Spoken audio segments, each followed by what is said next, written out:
der zentralen Position. Nur Schwarze hat er noch Vorsicht. Dann ist es Freiburg. Er ist im Strafraum. Und der Feld. Tor! Tor! Für die Frankfurter Eintracht. 5:1. Herrje! Hi and welcome to the German Fußball podcast. Yet another Bundesliga weekend concluded. We have some fantastic goals, some fantastic insights to share. And as always, I'm joined by Dad, Jan Fjørtoft. And Dad, your Bundesliga weekend preparation, I guess, started actually on the Thursday because you'd seen Leverkusen's audition for their Bundesliga Rhein derby against Köln when they went to Molde and Norway. Tell us a little bit about that. For those of you who don't know where Molde is, it is my Bundesland, is in my region, not far from Sunnmøre, where I am from, the same region. Yes, and I came from, I did Leipzig against Manchester City for Servus TV. So I did that before, and then I were all on the way, all through Europe and coming to Molde. Leverkusen did 7 changes from the last Bundesliga game, but still in the first half, they were running, they were speeding past Molde for fun. At the end, it ended 2-1. Molde came back at the end, and there was a bit panic. I could see that Alonso was a bit worried, but I think that he got everything out of it. He got everybody, or 7 new players, to get a run out. They answered quite good. And talking about answering good, I had Alonso before the game. I had him after the game. And it's always an enjoyment to talk to him. Not only is he a polite guy, speaks very good English, is a mild man to listen to, as you understand what he's saying, but he's so knowledgeable. So and he likes to give of himself in the interviews to try to, for the people listening to him, that it makes sense. And he got this Leverkusen so good under control. I spoke, of course, to Simon Rolfes, who was there, the head of communications, and the two person there. So I spent a lot of time with Leverkusen talking about their prospect, talking a lot about Simon Rolfes, as I've said before, is one that I rate very highly. And the way he's done it at the club with the philosophy. We're talking about Boniface that they took on. Of course, they knew about his injuries and all that kind of thing, but still they took the chance to get him there, look after him.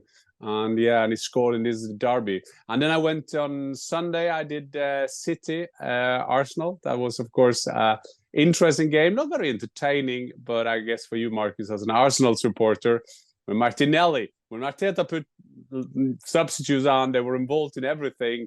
Kai Havertz made the assist, and then Martinelli. I guess there was a big shout in the household of you, Markus.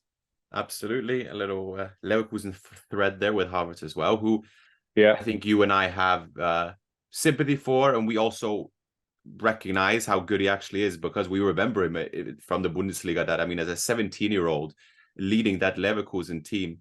And still now with Leverkusen having some great young players there, one of which being Frimpong, who was on the score sheet. Again, he was also on the score sheet against Molde, Florian Wirtz, etc.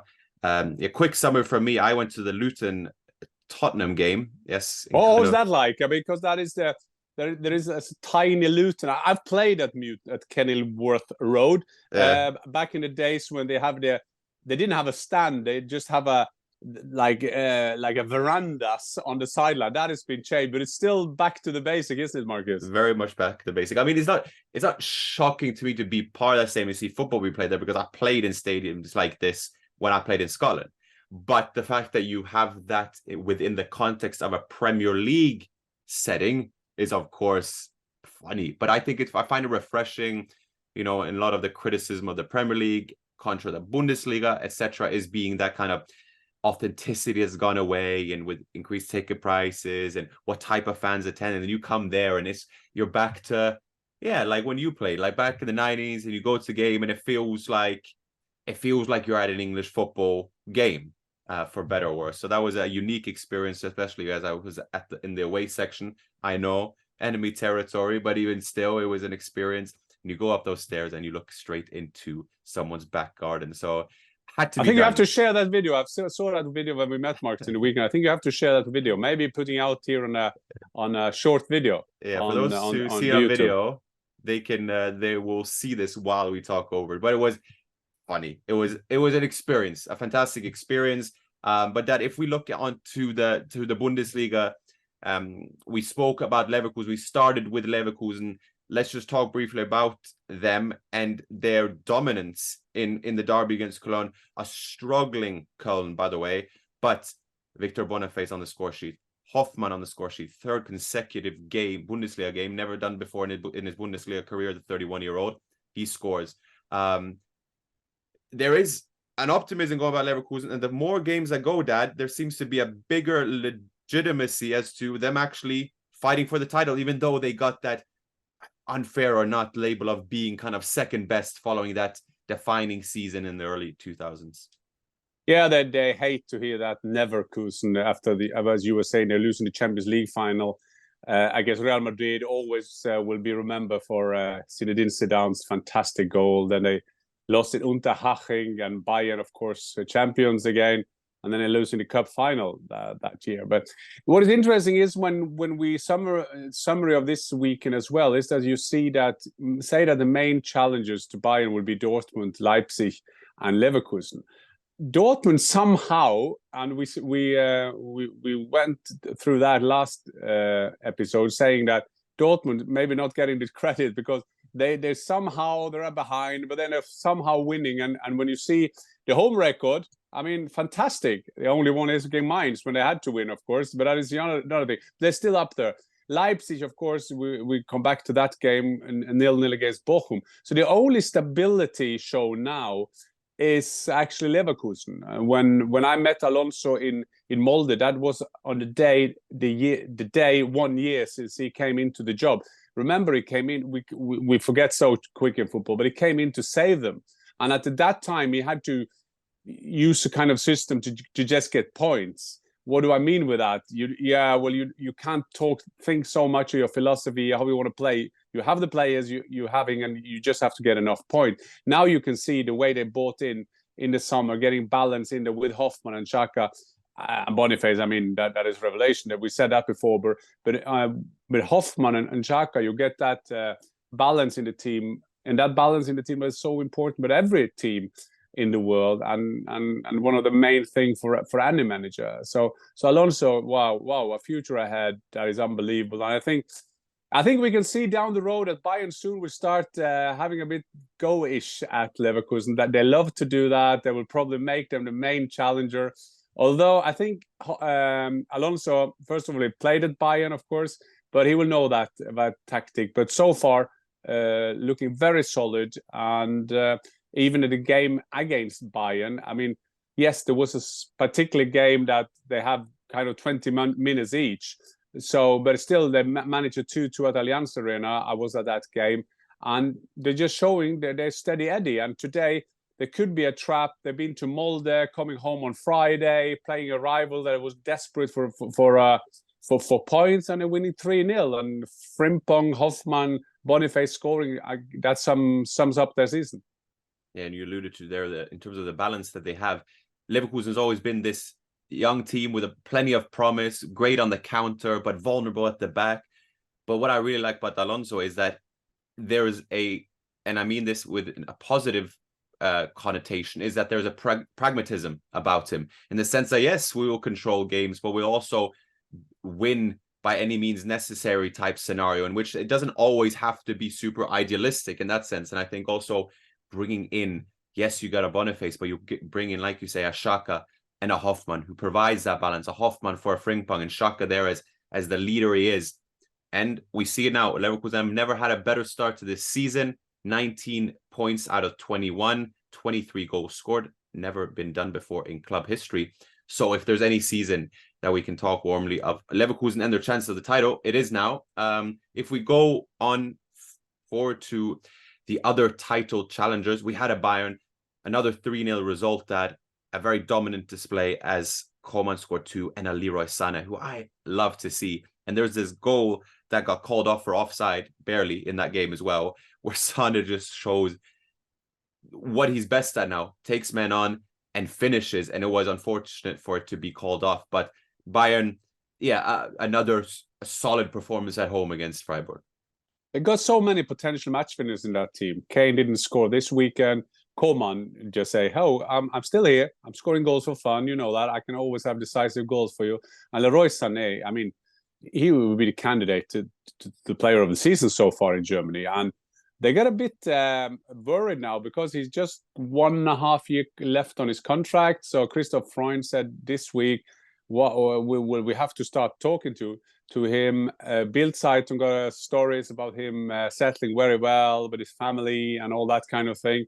But you never know. Leroy Sané is a funny character. I mean, he suddenly left Manchester City.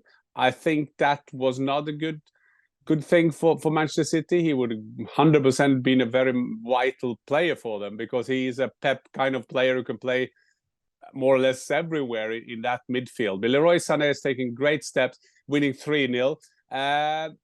If I jump then to the challenger, if I may, before we go to Dortmund, Markus, I was watching also the Leipzig game against Bochum. Bochum conceded goals for fun. Leipzig scored goals for fun. 4-5 strikers in there who loved scoring goals. 7-0 they lost in Bayern, Bochum, and then 0-0. It was a very, on all kind of levels, that was a very strange game.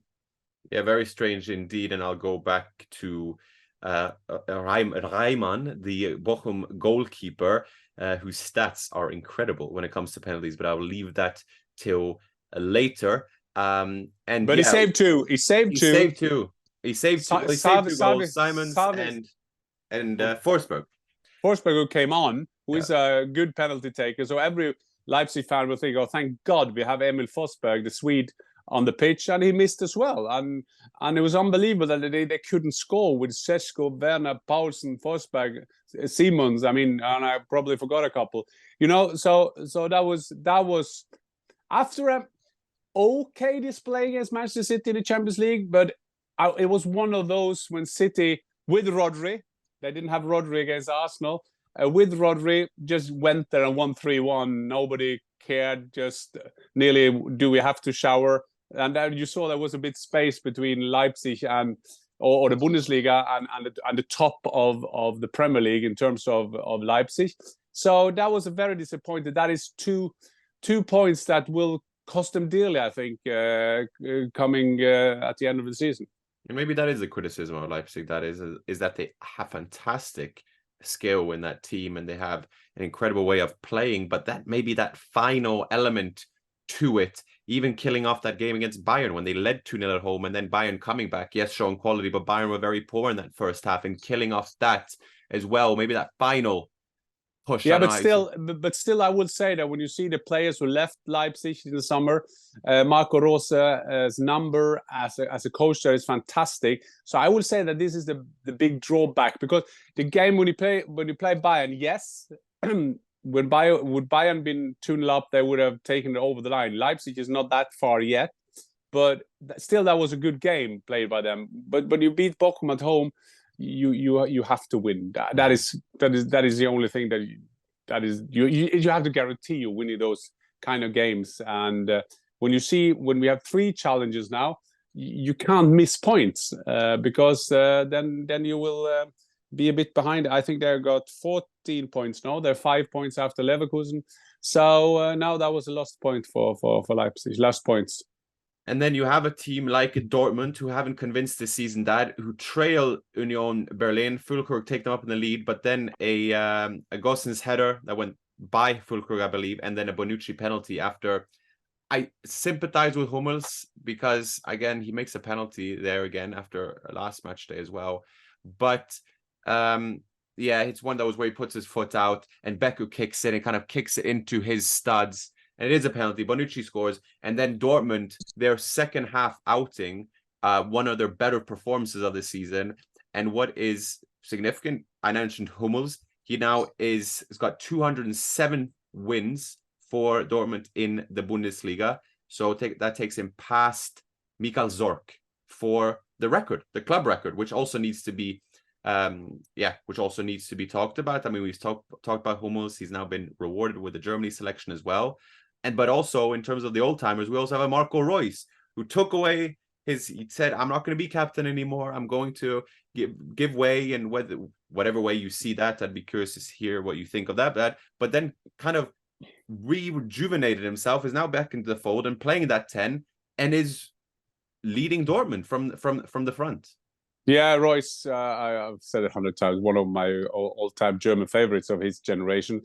The good thing about Dortmund now, you were mentioning, you have also Can in midfield. So that core of the team, the old elderly players with Hummels, Can and Royce are playing very well. And that is very important, not only because of their quality, but if they are the leaders in the team, they have to be the role models. And Royce, I guess Dortmund, they have a communication way of communicating that they will say to Royce, listen, we can't guarantee you to be in the starting 11 all the time. Just concentrate on yourself, and you can lose that position or that role or that energy that you will lose being a captain, because there's some obligation to be a captain as well.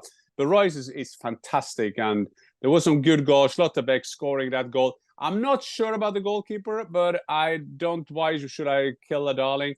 Because it was a good left shoot from him.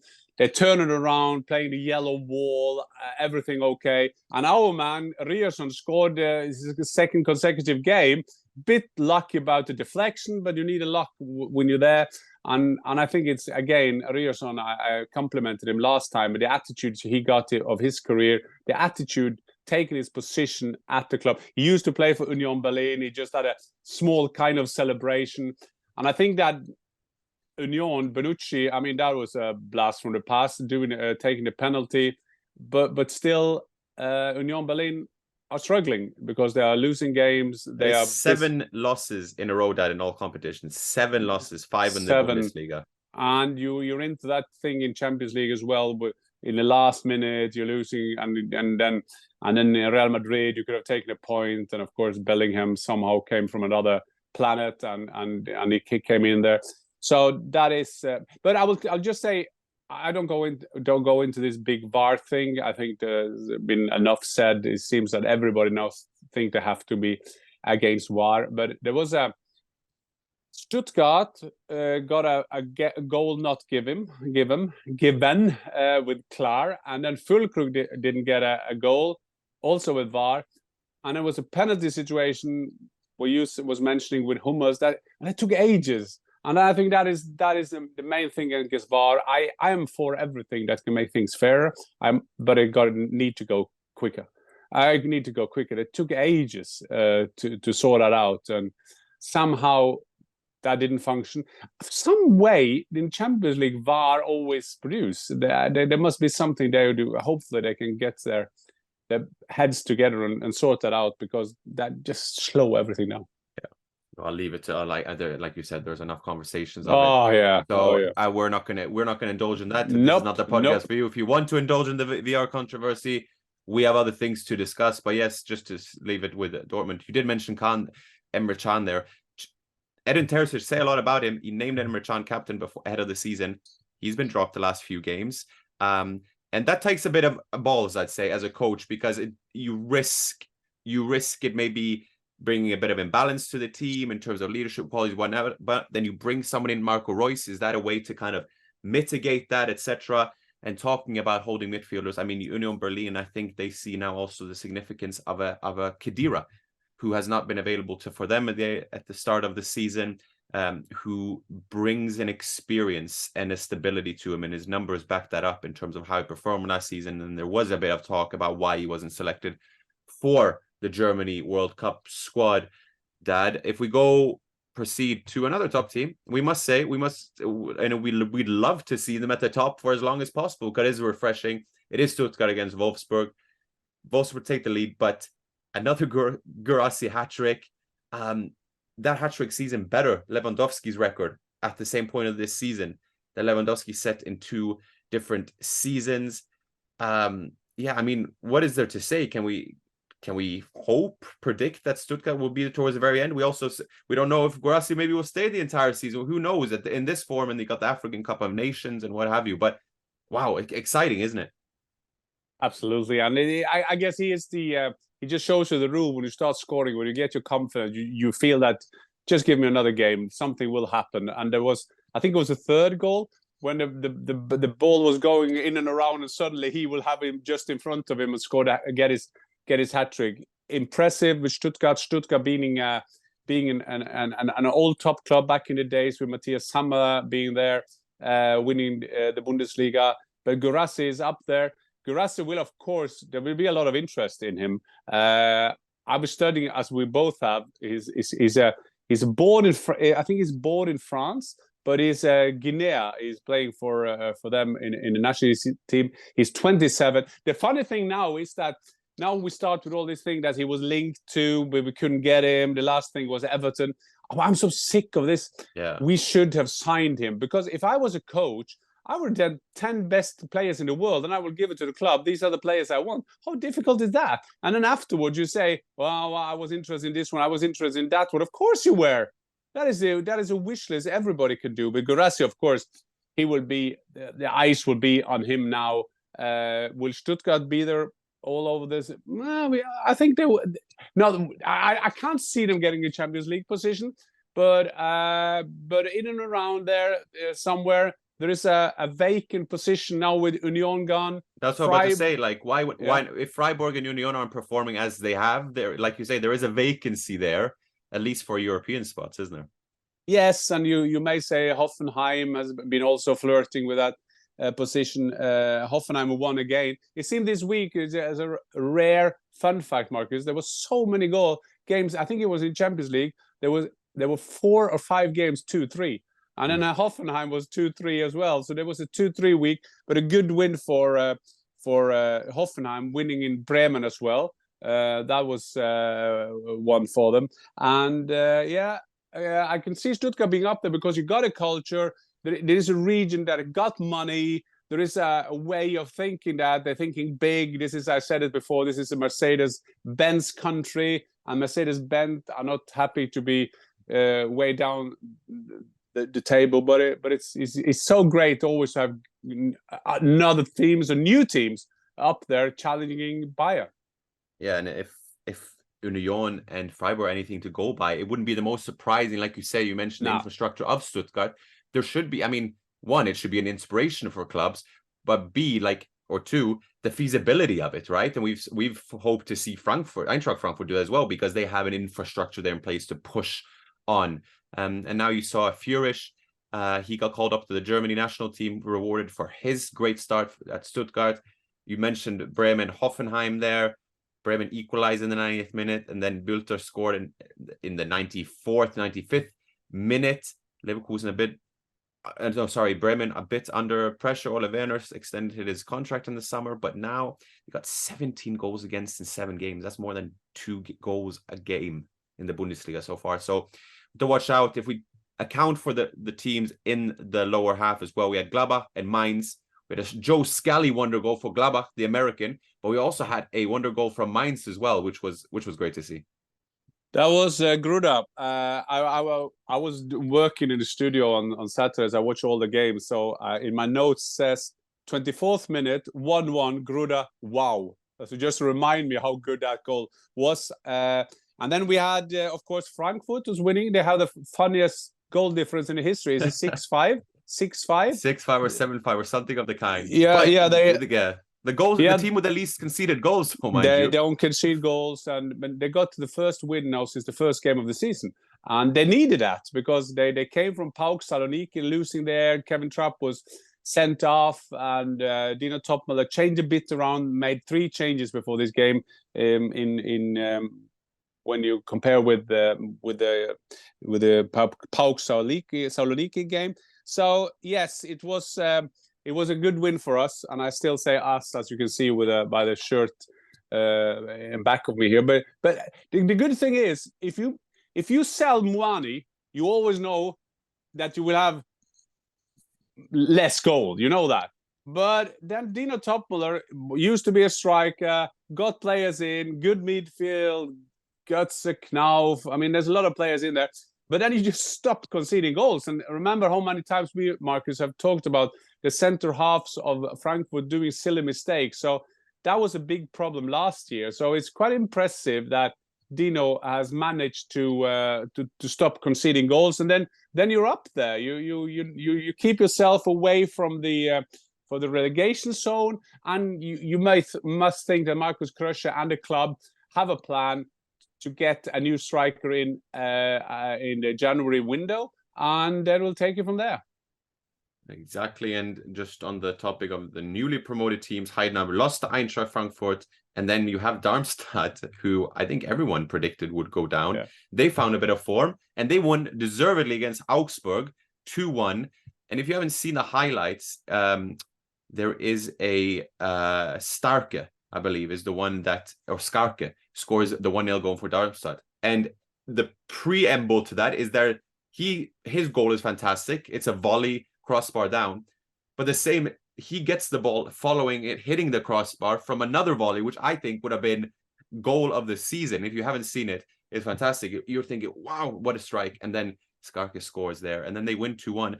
And that leads us into the international break. Now that we have that, for some players, for some teams, managers, it might be a way of, okay, calm things down. Some go into the season, Leverkusen, they'll be happy and looking back. But then you look at some of these teams in the bottom, Dad, and I know I mentioned it briefly before, but now we are soon mid-October, and by the time they're back, this is towards the end of October. Are there some managers that might have to worry about their future? And I'm thinking of an Augsburg, a Maassen, who haven't had the greatest start, Ole Werner, etc. I don't know if there's anyone that's, are we coming into that, so to speak, silly season? Well, and people say that you'll do that to the international break. Baumgartner's Köln as well, but I guess you said Ole Werner.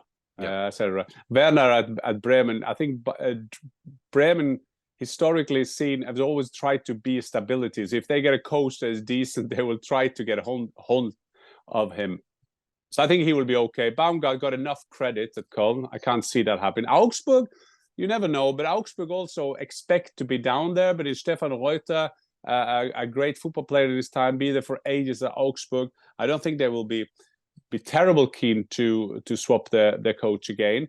But for Darmstadt, losing for Darmstadt at home, I mean, that is of course something that take you into international break. If you win games, I was a bit different. I remember, I think that was because I played for the national team, because I always looked forward to go to play with the national team.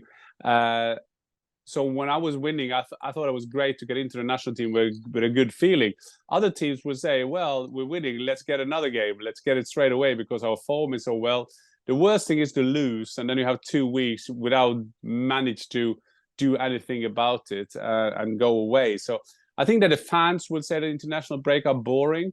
I think that the fans will say that back in the days when you felt that the big teams, especially in Germany and England, always played against great other teams, opponent now is a bit different. You will play, I wouldn't say any name because there's a disrespect to anyone, but there are like games that is not that entertaining. So I think it's worse for the fans, really. But may I, Markus, say that I think it's great as Hummels is back for the national team. Julian Nagelsmann, now the national coach, although Germany had wet dreams to get Jurgen Klopp in, but it was Nagelsmann. It's a funny appointment because he's just doing it over the Euros. So the speculation will still be there who will be doing it on a long term. But I think it's go steady now. Go steady Eddie. The time of doing too much different options, different strategy. Thomas Müller in, yes, you got to be there, but because he will give you a good team atmosphere. Although he was at the World Cup when they were terrible, and then Mats Hummels will be in there. You know, it's safe. Mats Hummels will be there in the games that Germany will be. Hopefully having the ball most 60-70% ball possession. He is the perfect central half to have there with his outside passes going forward. So I think it's brilliant that he is back. Another old man, Manuel Neuer, the latest on him. He was training today with the team. He's been training next to the team now for a while, but it seemed as he could be in for the next game after the international break, or being a candidate. Or then the Galatasaray game, maybe he'll be ready for that game. Having said that, when you saw Sven Ulreich save in the last or the 95th minute in Copenhagen, wow, that was a fantastic save of Sven Ulreich. But Svein Ulreich knows that when Neuer is coming back, he's the also starring. He will be there just being a cover for him. So good to see Manuel Neuer back as well. Yeah, and just some ending remarks on that national team selection. Nagelsmann comes in. I mean, look at what Nagelsmann has accomplished career. You looked at Hannes's comments about saying, and Hannes will say a lot of things, but he says, I don't know if removing Nagelsmann was the wisest decision, etc., etc.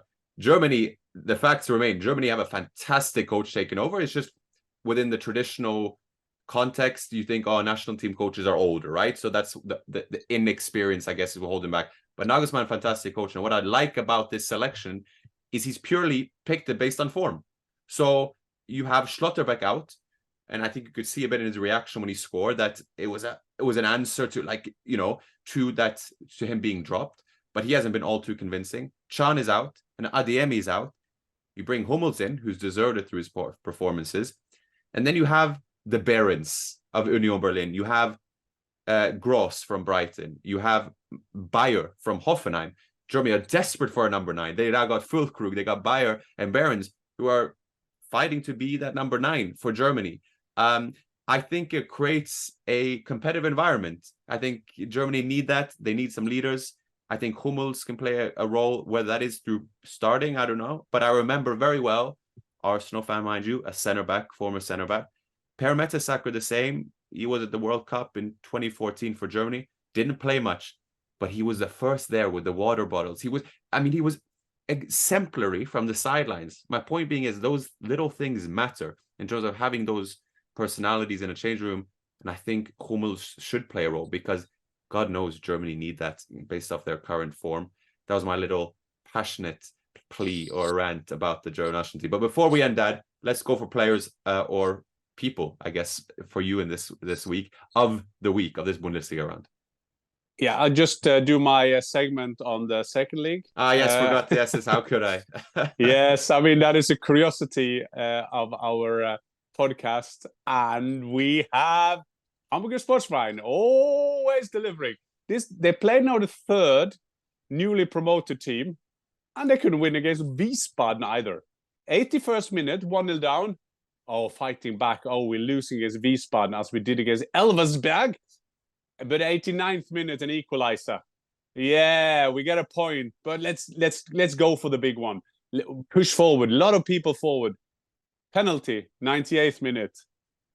Missed. Of course they miss. So 1-1. So St. Pauli is still top of the league. Schalke got a new coach.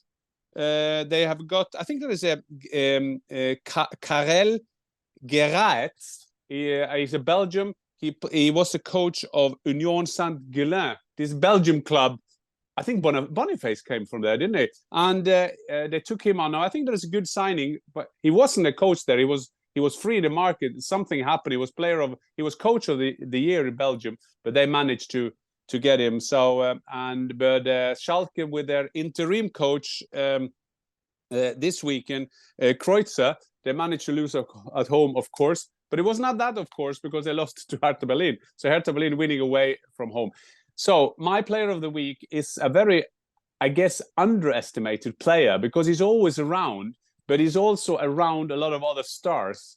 So this has got to be a Bayern player because you have the Leroy Sanés of this world, Harry Kane, Thomas Müller, Musiala. You have so many great stars in that team. But Coman seems always to be around. This round he scored 2. He is a tricky winger. I mean, that is an easy way to say, but he's a very, very good footballer, the Frenchman. Remember, he was the guy who scored the winner for Bayern when they won the Champions League. He's always there, and this weekend he was always there 2 times, scoring 2 goals for them in the win against Freiburg. And what's yours, Marcus? Very well. Yeah, no, it's a good pick. My pick, we must take advantage of the fact that a goalkeeper has stolen the headlines as Riemann saved 2 penalties against RB Leipzig. 2 penalties he saved in one game. And when you look at these stats, Dad, I'm telling you, he's faced 23 penalties in the top flight in the Bundesliga. He has saved he saved 11 of them. So he's been beaten on 12 occasions, meaning there's a 47.8% of which the players have failed to score against him. Then we take him to the second flight, the Zweite Bundesliga. He has faced 47 penalties, and he saved 17 of them, which is a remarkable stat, to which brings the point.